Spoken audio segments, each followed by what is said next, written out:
साल दर साल का ब्यौरा देते हुए बताएंगे कि कैसे कांग्रेस ने हिंदुओं का मजाक बना दिया। 1950 में आया आर्टिकल 25। कांग्रेस 1950 में आर्टिकल 25 को लेकर आई, जिससे धर्म परिवर्तन को मान्यता दे दी गई। और सबसे ज्यादा किसका धर्म परिवर्तन हुआ ये सब जानते हैं, लेकिन ये तो सिर्फ शुरुआत थी। नेहरू 1950 में आर्टिकल 28 लेकर आए और हिंदुओं से धार्मिक शिक्षा का हक छीन लिया। लेकिन आर्टिकल 30 के तहत अल्पसंख्यक अपनी धार्मिक शिक्षा दे सकते हैं। धार्मिक शिक्षा के बाद निशाने पर थी धार्मिक संस्थाएं। 1951 में HRCE एक्ट, 1951 में Hindu religious and charitable endowment act लेकर आए। उन्होंने कारण दिया कि बड़े मंदिरों का रखरखाव सही से हो सके, लेकिन इसकी आड़ में कब्जे कर लिए, जिसके तहत भारत में मौजूद बड़े बड़े मंदिरों का प्रबंध सरकार ने अपने हाथों में ले लिया और मनमाने ढंग से इनकी संपत्ति का दुरुपयोग किया। और ये सिर्फ हिंदुओं के मंदिर पर लागू था, बाकी धर्मों या धार्मिक स्थल पर लागू नहीं था।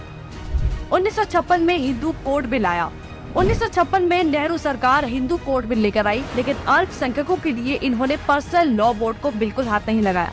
मतलब एक ही है, देश में एक जाति कद संविधान कानून से और दूसरी अपने धर्म के कानून के हिसाब से, और आज भी यूनिफॉर्म सिविल कोड से कतराते हैं। कांग्रेस ने लगाई आरक्षण की आग। कांग्रेस आरक्षण लेकर आई, जिससे हिंदुओं को बांटने का काम किया गया, जिससे सबसे बड़ा नुकसान हिंदुओं को हुआ। आरक्षण की देश में जरूरत थी, लेकिन मक्कार कांग्रेसी इस योजना को 10 साल लागू करने की बजाय इसे बढ़ाते चले गए और न ही इससे लोगों को सशक्त बना पाए, जबकि लोगों को इसकी लत लगा दी गई। इंदिरा का कार्यकाल। साल 1976 में इमरजेंसी के दौरान ही इंदिरा ने संविधान में सेक्युलर शब्द को जबरदस्ती घुसा दिया, जिसको लेकर संसद में कोई चर्चा तक नहीं हुई। मतलब कि हिंदू बहुसंख्यक होते हुए भी भारत हिंदू देश नहीं कहलाया जा सकता, जबकि आप हमारे आसपास देखेंगे तो सभी मजहबी देश हैं, लेकिन हिंदुओं के लिए कोई देश नहीं बचा। इसके बाद हिंदुओं के कानूनी अधिकार और इतिहास निशाने पर थे। 1991 में पूजा स्थल कानून। 1991 में कांग्रेस ने पूजा स्थल कानून बनाया, जो बेहद हिंदू विरोधी कानून था, क्योंकि इस कानून के तहत हिंदू, सिख और जैन मुगलों के कब्जे से मंदिरों को छुड़ाने के लिए लड़ाई ही नहीं लड़ सकते। उनके पास दलील सुनने का कोई कानूनी अधिकार ही नहीं छोड़ा गया। हमने लाखों मंदिर और उनका इतिहास खो दिया। 1992 माइनॉरिटी कमीशन एक्ट। कांग्रेस ने अल्पसंख्यक आयोग अधिनियम बनाने के बाद अल्पसंख्यक आयोग बना दिया। ऐसा करके कांग्रेस ने धर्म विशेष के लोगों को स्पेशल दर्जा तो दिया ही, हिंदुओं को बांट दिया, जिसके तहत सरकार की हर योजना का सबसे ज्यादा फायदा धर्म विशेष के लोगों को ही मिलता है, जिससे कांग्रेस ने सांप को भी मार दिया और लाठी को भी नहीं टूटने दिया। मतलब साफ है, हिंदुओं को भी बांट दिया और धर्म विशेष के लोगों को भी खुश कर दिया। जब देश सेकुलर बना दिया तो मेजॉरिटी और माइनॉरिटी की जरूरत ही क्या थी। 1995 में वक्फ बोर्ड कानून। 1995 में वक्फ बोर्ड कानून बनाकर कांग्रेस ने एक और महापाप किया।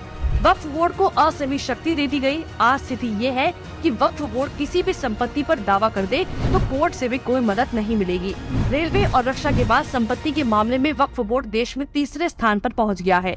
अब सिर्फ एक आखिरी बार बचा था, वो बार था राम सेतु एफिडेविट। राम सेतु एफिडेविट बनाया।